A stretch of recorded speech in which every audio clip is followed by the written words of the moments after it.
Cyclist Tim Babbitts knows how dangerous it can be to share the road with vehicles in D.C.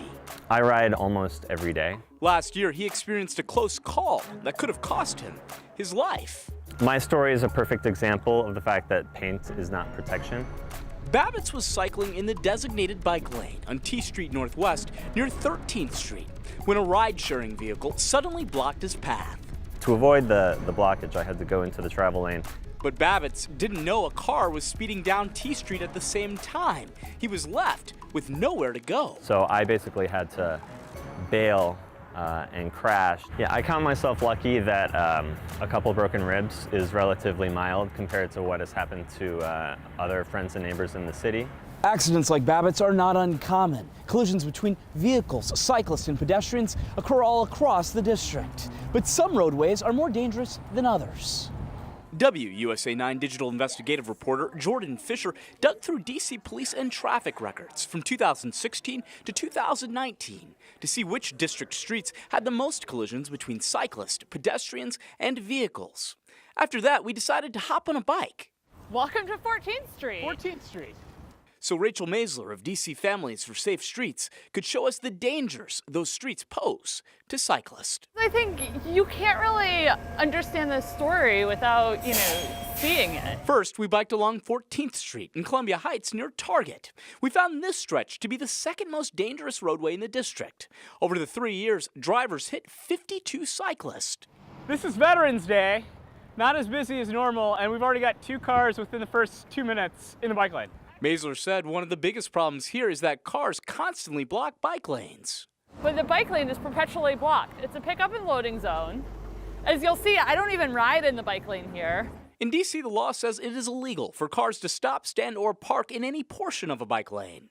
And when drivers suddenly pull into those paths, sometimes cyclists are left with no option but to swerve into traffic. You can see, too, like this car got impatient with the driver in front of them being too slow and just powered around the driver. And it is that abrupt mix of cars with bikes in the same traffic lane that can ultimately cause problems. As for the most dangerous stretch of roads in D.C., Tim Babbitts can tell you it's the area where he had his accident. It's these 12 blocks that surround the U Street corridor to the north and south. In 3 years, drivers struck 68 cyclists and another 65 pedestrians here. Maisler says the mix of traffic congestion and nightlife activity in the area makes it particularly dangerous.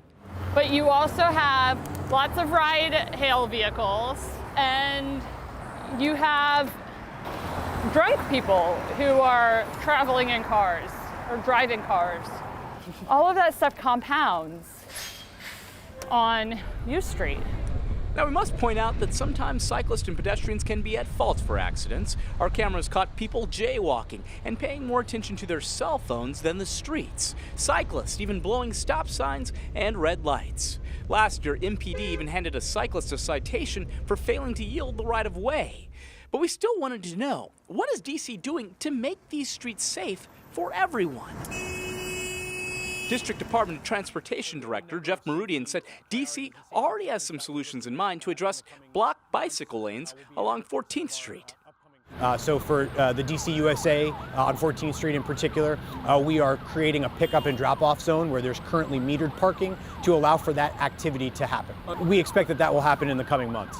He said D.C. is also working to reduce car congestion by creating new dedicated bus lanes like the ones on Georgia Avenue and H&I Streets Northwest. But some cyclists say what D.C. really needs is more protected bike lanes, those physical barriers between cyclists and drivers.